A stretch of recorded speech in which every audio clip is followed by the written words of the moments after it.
जात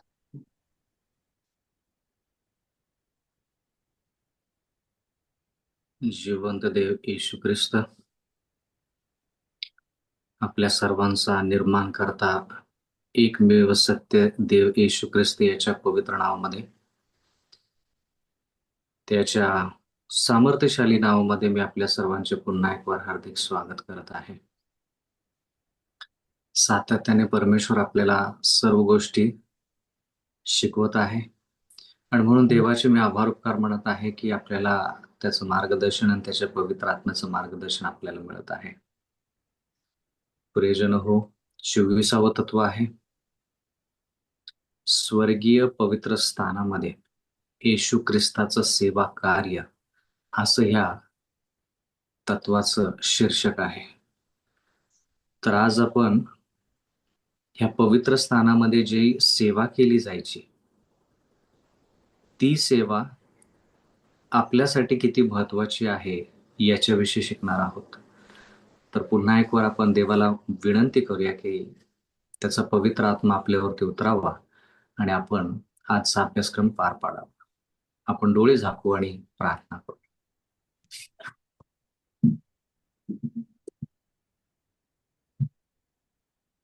स्वर्गातील महान सेनाधीश परमेश्वर देवा,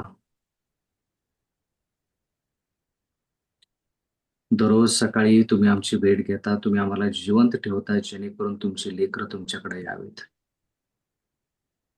याच्यासाठी तुम्ही आम्हाला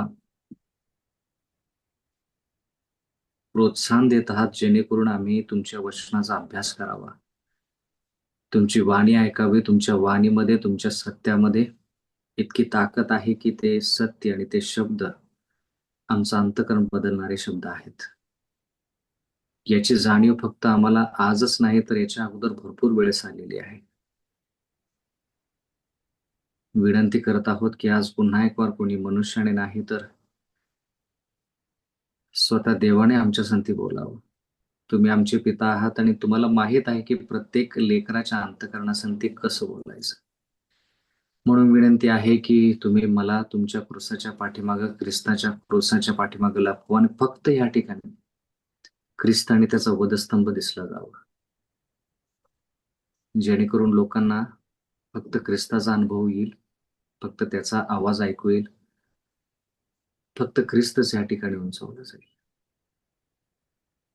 आज आम्ही ज्या अभ्यासक्रमामध्ये पाऊल ठेवत आहोत तो अभ्यासक्रम समजण्यासाठी थोडा कठीण जरी असला तरी देखील आम्हाला पूर्ण विश्वास आहे की तुम्ही तुमच्या पवित्र आत्म्याच्या द्वारे ते सर्व गोष्टी आम्हाला स्पष्ट समजण्यासाठी मदत करणार आहात. म्हणून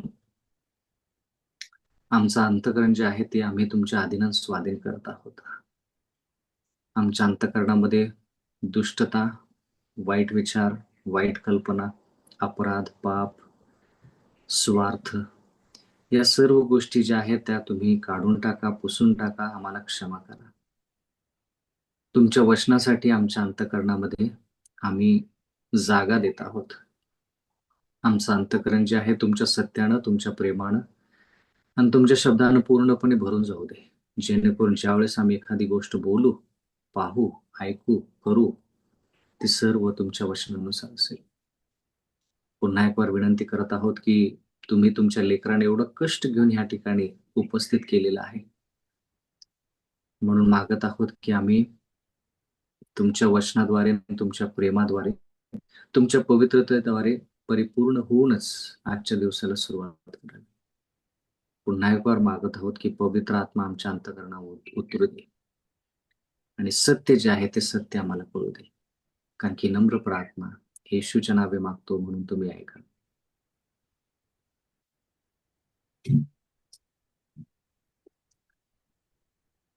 प्रियजन हो, ज्यावेळेस आपण पवित्र स्थानाच्या सेवेचा विचार करतो त्यावेळेस हे चित्र जे तुमच्या समोर आहे त्या चित्राचा आपण आज सखोल अभ्यास करणार आहोत. तर आतापर्यंत आपण हे शिकलो की पवित्र स्थानामध्ये ज्या वस्तू आहेत त्या वेगवेगळ्या वस्तू आहेत. सुरुवात ज्यावेळेस आपण केली त्यावेळेस सुरुवातीला आपण हे म्हणालो की ज्यावेळेस पापी पाप करतो त्यावेळेस त्याला कोकऱ्याची गरज सुरुवातीला लागते. म्हणजे त्या पाप्याला सर्वात महत्वाची आणि सर्वात निकडीची गरज जर असेल त्या क्षणाला, तर त्यानं सर्वप्रथम कोकऱ्याच्या शोधामध्ये जायचं. कोकरू नाही तर तो आतमध्ये प्रवेश करू शकत.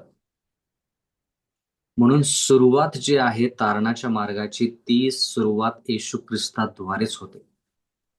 ते कोकरू जे आहे ते येशू ख्रिस्ताला दर्शवतं. मग त्याच्यानंतर तुम्हाला ह्या ठिकाणी जो तट दिसत आहे, त्या तटाच्या बरोबर मध्ये तुम्हाला एक तांबूस रंगाचा दरवाजा दिसतो किंवा फाटक दिसतं किंवा एक कपड्याचा भाग दिसतो, जो मार्ग आहे. आणि म्हणून येशू ख्रिस्त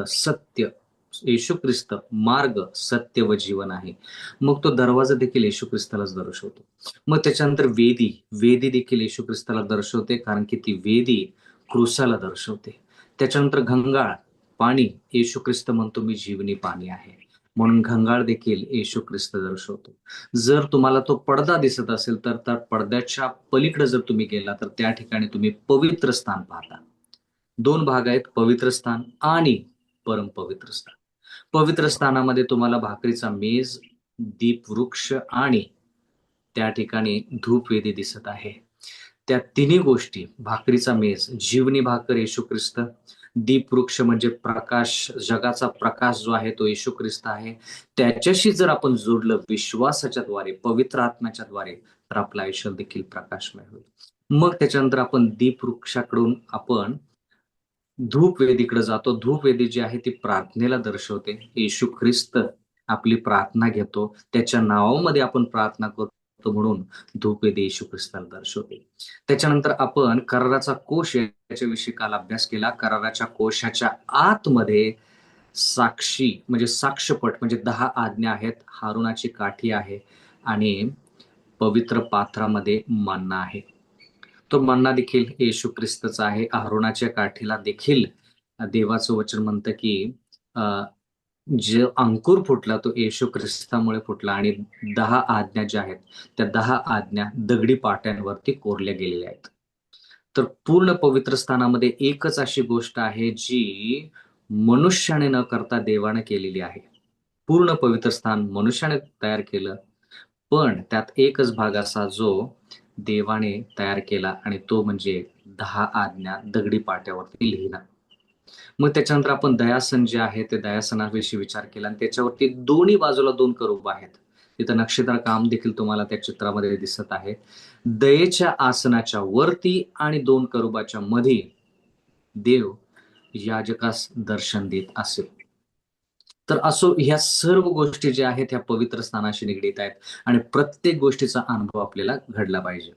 तर जी सेवा ह्या ठिकाणी केली जायची नित्य, म्हणजे दररोज ही सेवा जी केली जायची, त्या सेवेविषयी जर अभ्यास करायचा असेल, तर लेवी याचा 4था अध्याय. लेवी याचा 4था अध्याय, पहिलं वचन. मग परमेश्वर मोशेला म्हणाला, वचन 2, लेवी 4:2, इस्रायल लोकांना असे सांग, परमेश्वराने निषिद्ध ठरवलेल्या कृत्यांपैकी एखादे कृत्य चुकून केल्याने कोणाकडून पाप घडले. तिसरं वचन, लेवी 4:3, म्हणजे लोकांवर दोष येईल अशा प्रकारचे पाप जर अभिषिक्त याजकाने केले, तर त्याने आपल्या पातकाबद्दल पाप बली म्हणून एक निर्दोष गोरा परमेश्वराला अर्पावा. तर बंधू आणि भगिनींनो, जसं आपण शिकलो, तर ह्या ठिकाणी जर कोणी, ह्या ठिकाणी दुसऱ्या वचनामध्ये लिहिले, परमेश्वराने निषिद्ध ठरवलेल्या कृत्यांपैकी एखादे कृत्य चुकून केल्याने कोणाकडून पाप घडले, मग तो पापी असू दे अथवा याजक असू दे, म्हणजे थोडक्यात सर्वसामान्य मनुष्य असू दे अथवा याजक असू दे, इस लोकांपैकी कोणताही पुरुष असेल किंवा कोणतीही स्त्री असेल, कोणताही व्यक्ती असेल, अथवा जर याजक स्वतः असेल, तर देवाचं वचन म्हणतं, तिसरं वचन, म्हणजे लोकांवर दोष येईल अशा प्रकारचे पाप जर अभिषिक्त याजकाने केले, तर त्याने पातकाबद्दल म्हणून एक दोषहीन गोरा परमेश्वराला अर्पावा. दोषहीन गोरा. आता ह्या ठिकाणी गोऱ्याचा वापर केलाय, पण गोरा देखील येशू ख्रिस्तालाच दर्शवतो. कोकरू देखील येशू ख्रिस्तालाच दर्शवतो. किंवा एक कबूतर जर असेल तरी देखील ते येशू ख्रिस्ताला दर्शवतात. जर मनुष्य त्याच्याकडे बऱ्यापैकी पैसे असतील, तर तो गोरा घेऊन येऊ शकतो. जर त्याच्याकडे कमी पैसे असतील तर तो कोकरू घेऊन येऊ शकतो.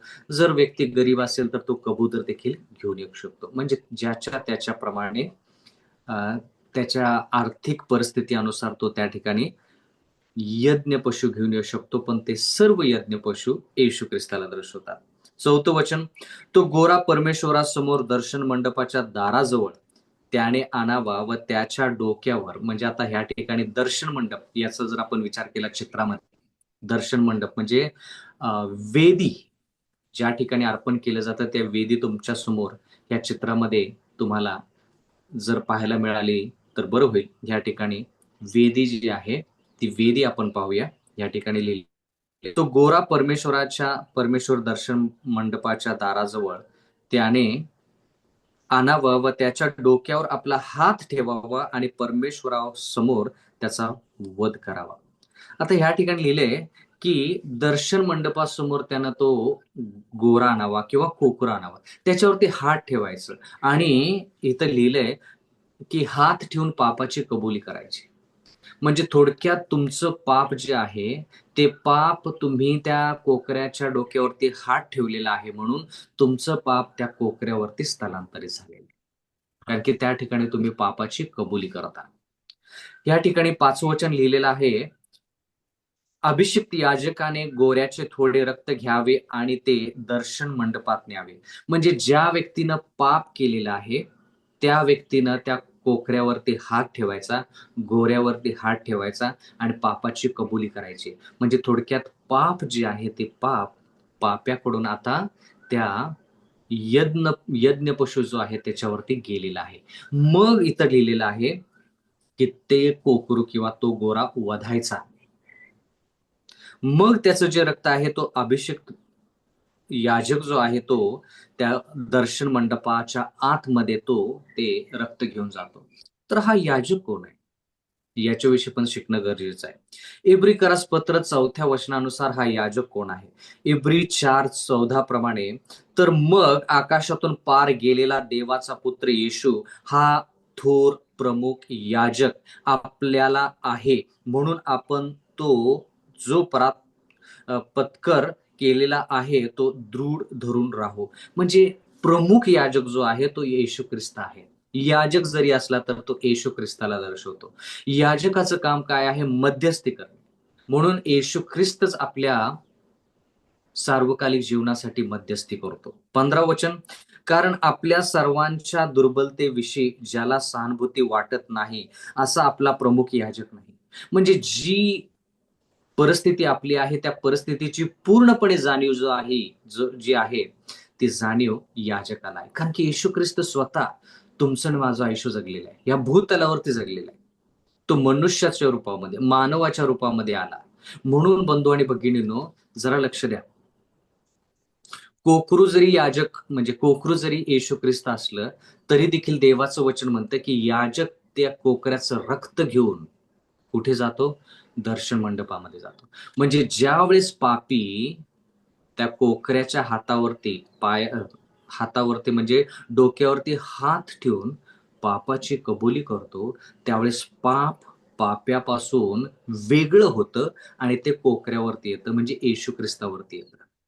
आणि जरा महत्वाचा मुद्दा, ते जे कोकरू जे वधलं जायचे ते पापी कोकऱ्याला त्या वधायचा.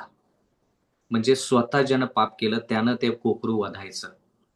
आणि मग याजक ते कोकऱ्याचं रक्त घ्यायचं. म्हणजे आता पाप जे आहे ते कोकऱ्याकडून रक्ताच्या द्वारे आता याजकाकडे गेलेलं आहे. बघा, पाप जे आहे ते स्थलांतरित कसं होतं, एक ठिकाणाहून दुसऱ्या ठिकाणी कसं जातं ते पहा. पहिलं पाप पाप्यावरती असतं किंवा पाप्यामध्ये असतं. मग ज्यावेळेस तो पापी त्या कोकऱ्याच्या डोक्यावरती हात ठेवून पापाची कबुली करतो, त्यावेळेस ते पाप कोकऱ्याकडे जातं. मग कोकरू जे आहे ते पापी त्या कोकऱ्याला वधतो आणि मग याजक जो आहे त्या कोकऱ्याचं रक्त घेतो. म्हणजे आता ते पाप जे आहे ते पाप कोकऱ्याकडून रक्तामध्ये जातं आणि रक्तामधून ते पाप आता स्थलांतरित याजकाकडे जातं आणि तो याजक म्हणजे येशू ख्रिस्त.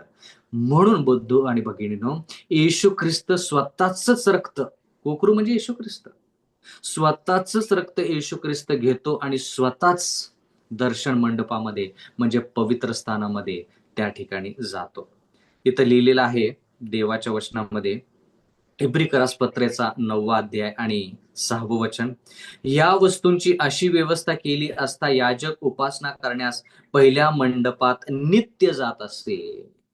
म्हणजे हा याजक जो आहे, हा याजक ज्या वेळेस लोक पाप करत असत त्या वेळेस ते लोक किंवा तो पापी कोकऱ्याला घेऊन यायचं, त्या कोकऱ्याच्या डोक्यावरती हात ठेवायचा आणि मग त्या कोकऱ्याला वधायचं. आणि मग जे रक्त आहे ते रक्त त्या याजकानं घ्यायचं आणि ते रक्त घेऊन दर्शन मंडपाच्या आत जायचं. ही सेवा नित्य होत असे, म्हणजे दररोज होत असे. ज्या वेळेस पापी पाप करत असे त्या वेळेस देवाचं वचन म्हणतं की त्या ठिकाणी याजक ही सेवा पार पाडायचा, म्हणजे ही सेवा दररोज पार पाडली जायची. आता देवाचं वचन पुढं लिहिलेलं आहे लेविय 4:6 मध्ये, याजकाने आपले बोट त्या रक्तात बुडवावे आणि परमेश्वरासमोर पवित्र स्थानाच्या अंतरपटासमोर. आता आपण पवित्र स्थानामध्ये आतमध्ये जाऊया, आतमधलं चित्र आपण पाहूया. पवित्र स्थानाच्या आतमधलं चित्र म्हणजे विशेष करून पवित्र स्थान आणि परमपवित्र स्थानामधला जो पडदा आहे त्या पडद्याचं आपण चित्र पाहूया. या ठिकाणी लिहिलेलं आहे, याजकाने आपले बोट त्या रक्तात बुडवावे आणि परमेश्वरासमोर पवित्र स्थानाच्या अंतरपटासमोर ते 7 वेळा शिंपडावे. आता इथं दीपवृक्ष तुम्हाला दिसत आहे आणि धूपवेदी दिसत आहे. तर दीपवृक्ष, धूपवेदी आणि मेजाच्या नंतरचा जो भाग आहे, वर जर तुम्ही पाहिलं तर तिथं जांभळ्या रंगाचा किंवा निळ्या रंगाचा तुम्हाला एक भाग दिसत आहे. तो अंतरपट म्हटलेला आहे त्याला, म्हणजे पवित्र स्थान आणि परमपवित्र स्थानामधला पडदा. तर याजक काय करत असे की ज्या वेळेस पापी पाप करत असे आणि पापाची कबुली करण्यासाठी कोकऱ्याला घेऊन येत असे, कोकऱ्याच्या डोक्यावरती पापाची कबूल केली की ते पाप पाप्यावरून कोकऱ्याकडं, मग ते कोकरू वधलं जायचं, मग ते पाप कोकऱ्याकडून रक्तामध्ये आणि मग ते रक्त याजक घ्यायचा, म्हणजे पाप जे आहे ते आता रक्तातून याजकाकडे जायचं. म्हणजे थोडक्यात काय की याजक तो पाप वाहत असे आणि दर्शन मंडपामध्ये गेल्यानंतर तो पडदा जो आहे तो पडदा ह्या ठिकाणी पूर्ण दिसत नाहीये. का? कारण की परमपवित्र स्थानामधल्या वस्तू तुम्हाला दिसल्या पाहिजे, पण तो पडदा पूर्ण आहे, म्हणजे वरपासून खालीपर्यंत तो पडदा आहे, तो निळ्या रंगाचा.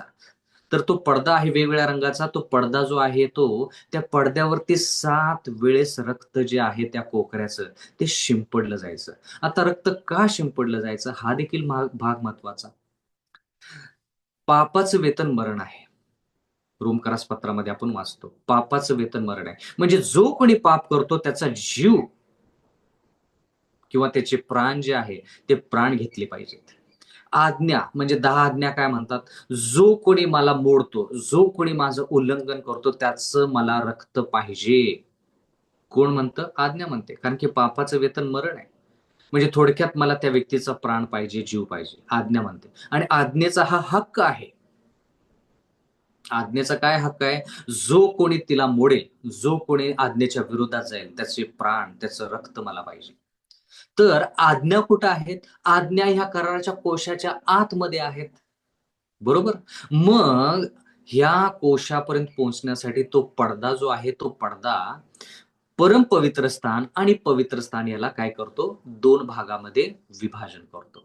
म्हणजे याजक जो आहे तो प्रत्येक वेळेस ज्या वेळेस पाप केलं जायचं त्यावेळेस तो याजक रक्त घ्यायचा आणि पडदा म्हणजे पवित्र स्थानामध्ये जायचा. पवित्र स्थान आणि परमपवित्र स्थानाच्या मध्ये जो पडदा आहे, निळ्या रंगाचा, जांभळ्या रंगाचा, किरमिजी रंगाचा जो पडदा आहे, तो पडदा त्याच्या समोर उभा राहायचा. परमपवित्र स्थानामध्ये जात नसे, पवित्र स्थानामध्येच राहायचा आणि तो पडदा जो आहे त्याच्यावरती 7 वेळेस रक्त शिंपडायचा. म्हणजे काय? त्याच्या पलीकडे ज्या आज्ञा आहेत ना, त्या आज्ञांना तो संतुष्ट करायचा. कसं संतुष्ट करायचा? की आज्ञा, तुला रक्त पाहिजे ना पाप्याचं, तर त्या पाप्याच्या ऐवजी त्याचा त्याच्या ऐवजी तो कोकरा येशू ख्रिस्त जो आहे ना, त्याचं रक्त मी तुझ्यावरती शिंपडत आहे. म्हणजे पाप्याच्या ऐवजी कोकरू म्हणजे येशू ख्रिस्ताचं रक्त मी ह्या पडद्यावरती शिंपडत आहे. ह्या पडद्याच्या द्वारे त्या व्यक्तीचा मृत्यू आणि त्या व्यक्तीच्या रक्ताचा तू स्वीकार कर. आणि तू काय कर, क्रोधमुक्त हो. आज्ञा तू काय कर, स्वतःला संतुष्ट कर. तुझा राग जो पापाच्या विरुद्ध भडकलेला आहे, तो राग शांत करण्यासाठी हे रक्त मी त्या पडद्यावरती 7 वेळेस काय करत आहे, शिंपडत आहे. 7 म्हणजे परिपूर्णता. 7 वेळेस म्हणजे पूर्णपणे त्या ठिकाणी काय झालेलं आहे, अर्पण त्या ठिकाणी अर्पिलेलं आहे. आणि आज्ञा जी आहे, तिची जी तहानभूक आहे किंवा रक्त किंवा प्राण जे पाहिजेत त्या आज्ञेला, ते प्राण किंवा सर्व गोष्टी जी आज्ञेची गरज आहे किंवा आज्ञेचा जी आज्ञा आहे ती पूर्ण केलेली आहे. मग याजक परमपवित्र स्थानामध्ये जात नसत. तिथूनच पवित्र स्थानातूनच म्हणजे ही वेदी जी आहे, धूपवेदी, त्या ठिकाणाहूनच परत तो काय करत असे, येत असे. इथं लिहिलेलं आहे लेवीय 4 याचा 7वा अध्याय. आणि याजकाने त्यातले थोडे रक्त घेऊन दर्शन मंडपात परमेश्वराच्या असलेल्या धूपवेदीच्या शिंगांना लावायचे. मग या धूपवेदीच्या शिंगांना ते रक्त लावावे. मग त्या गोऱ्याचे बाकीचे सगळे रक्त दर्शन मंडपाच्या दारापुढे असलेल्या होमवेदीच्या पायथ्याशी ओतावे. मग आपण परत बाहेर येत आहोत. दर्शन मंडपातून याजक परत बाहेर येतो आणि वेदी जी आहे, होमवेदी जी आहे, बळीची वेदी जी आहे, त्या वेदीच्या पायथ्याशी तो रक्त ओतत असे. लेवी 4:27. परमेश्वराने निषिद्ध ठरवलेल्या एखादे कृत्य, आता महत्वाचं वाक्य, महत्वाचा विचार. परमेश्वराने निषिद्ध ठरवलेल्या एखाद्या कृत्य चुकून केल्यामुळे पाप घडून सामान्य लोकांपैकी कोणी दोषी ठरला, देवाचं वचन म्हणतं 28, आणि त्याने केलेले पाप त्याला कळून आले, तर त्याने त्या पापाबद्दल अर्पण करण्यासाठी एक दोषहीन बकरी आणावी. याजक आहे गोरा किंवा, तर देवाचं वचन म्हणतं जर कोणी व्यक्तीनं पाप केलं तर त्यानं बकरी आणावी. बकरी असू दे, कोकरा असू दे, गोरा असू दे, कोणताही यज्ञ पशु असू दे, ते सर्व येशू ख्रिस्ताला दर्शवतात. पण जरा लक्ष द्या,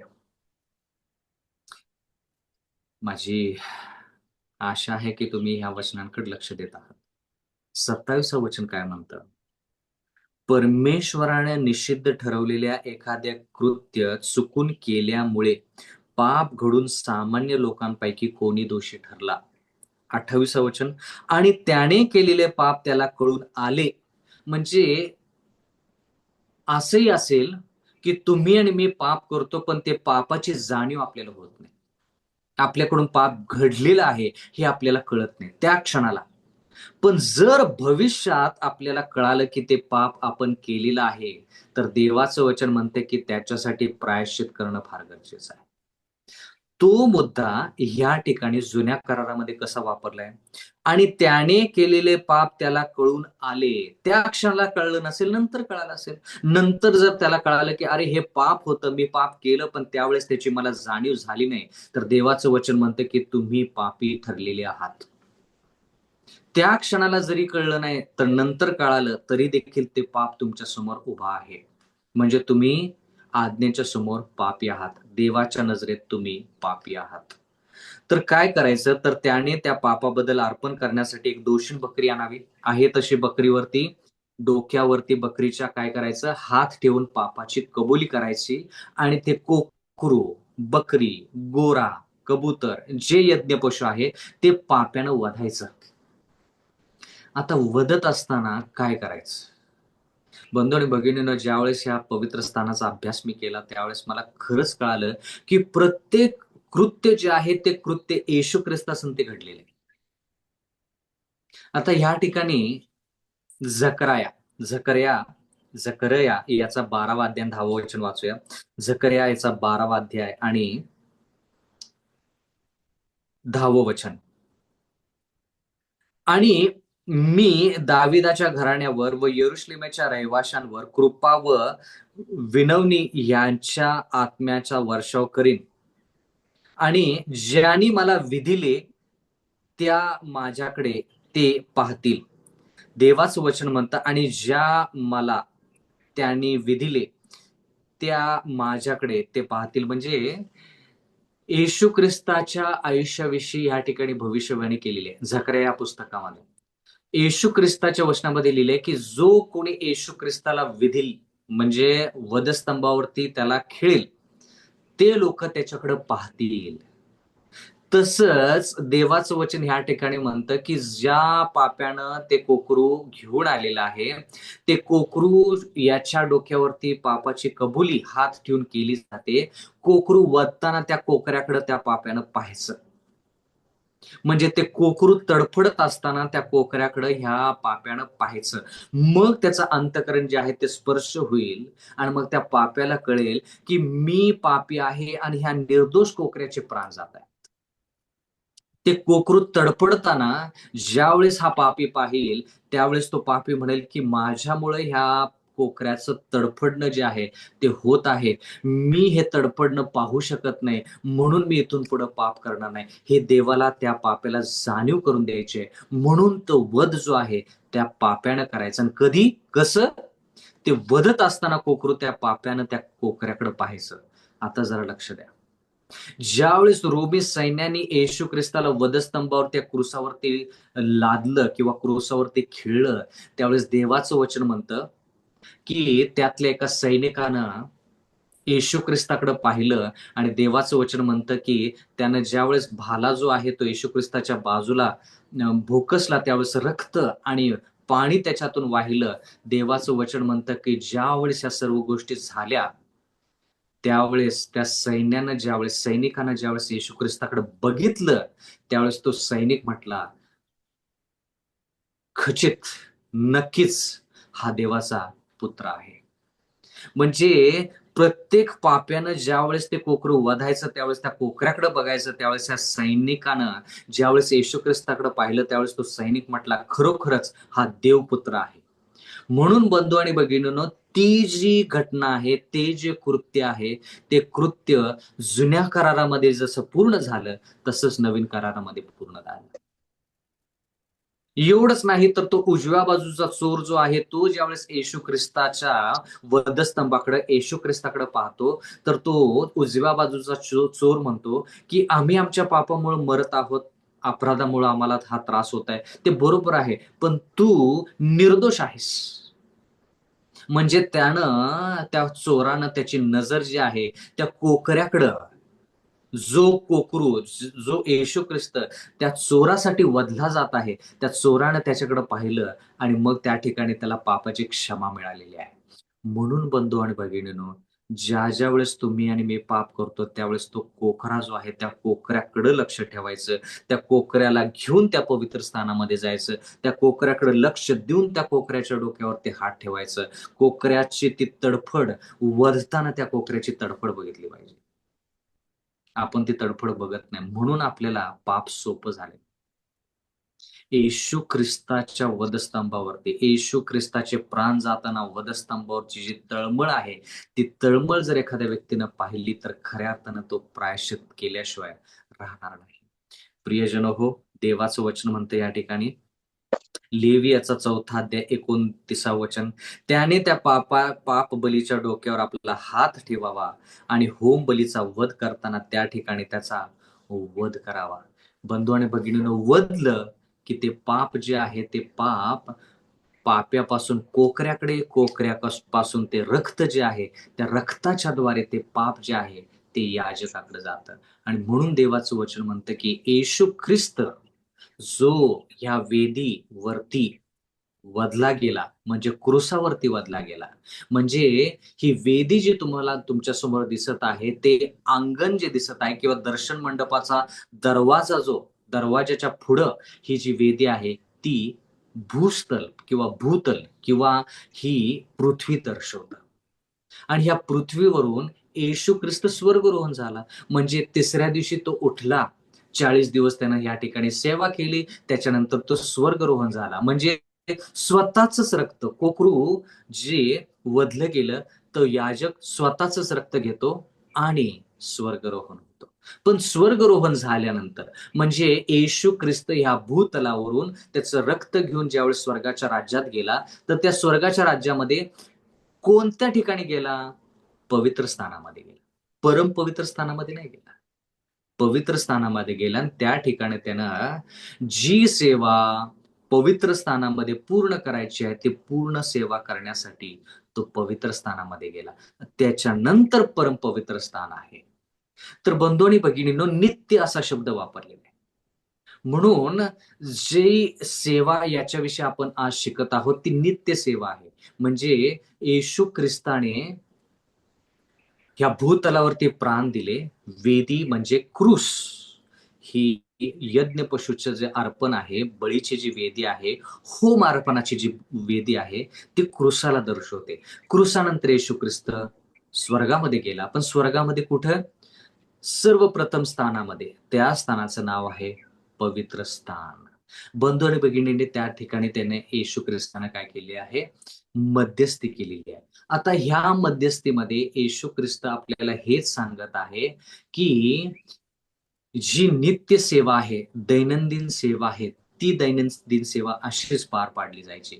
मग येशू ख्रिस्त ते रक्त घेऊन जायचा किंवा येशू ख्रिस्ताने ते रक्त घेतलेलं आहे, पवित्र स्थानामध्ये प्रवेश करून त्यानं ते रक्त त्या पडद्यावरती किती वेळेस शिंपडलेलं आहे? 7 वेळेस ते रक्त शिंपडलेलं आहे. आणि तो याजक परत येतो. आपण परत दर्शन मंडपाच्या दरवाजाच्या समोर येऊया. तो याजक ते रक्त शिंपडून परत येत असे आणि परत आल्यानंतर तो वेदी समोर काय करायचं? ते रक्त ओतायचा. रक्त ओतल्यानंतर तो त्या पाप्याला काय सांगायचा? जरा लक्ष द्या. त्या पाप्याला म्हणायचा की बाबा, तुझं रक्त म्हणजे तुझं पाप जे आहे ते पाप तुझ्यापासून वेगळं झालेलं आहे. परत एकदा महत्वाचा मुद्दा. तुझं पाप तुझ्यापासून वेगळं झालेलं आहे आणि ते कोणावरती स्थलांतरित केलेलं आहे? दर्शन मंडपाच्या आत ते पाप स्थलांतरित करून ते पडद्यावरती शिंपडण्यात आलेले आहे. म्हणजे तुझं पाप अजून देखील दर्शन मंडपामध्ये आहे.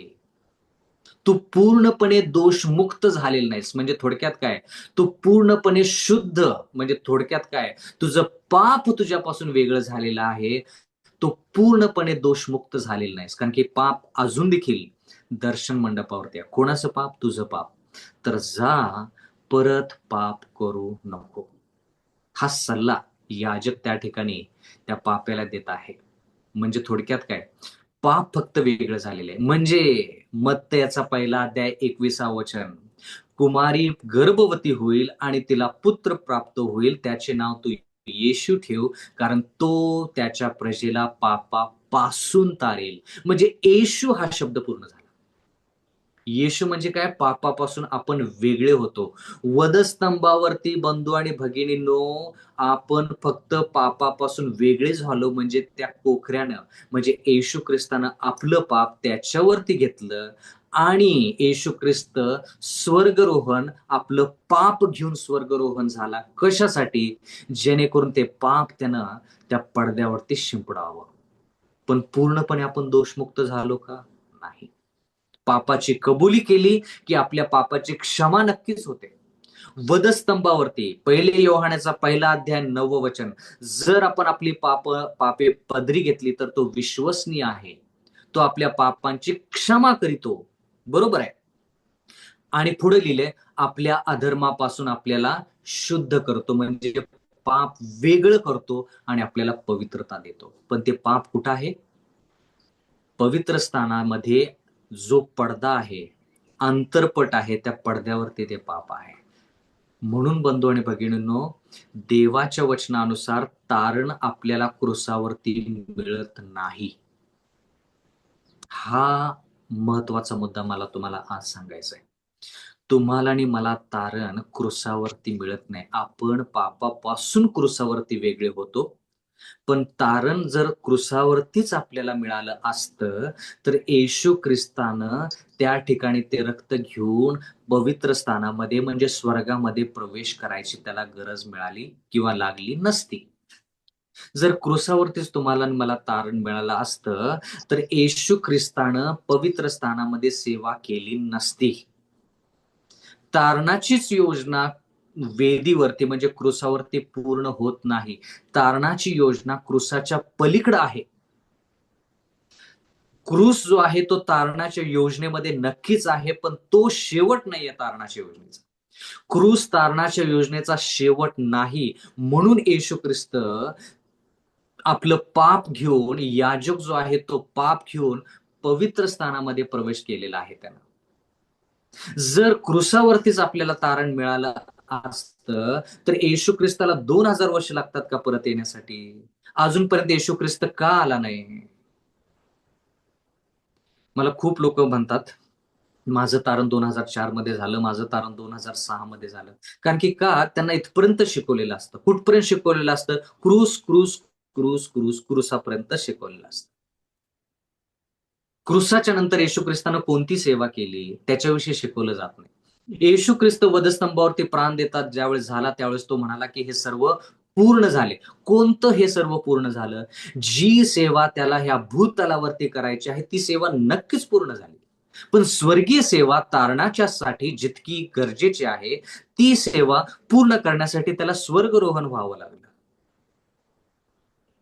म्हणून बंधू आणि भगिनींनो, आपण स्वर्गीय पवित्र स्थानामध्ये येशू ख्रिस्ताची सेवा, कशाच्यासाठी सेवा आहे ती? तुमच्या आणि माझ्या तारणासाठी जी सेवा आहे त्या सेवेविषयी आपण शिकत आहोत.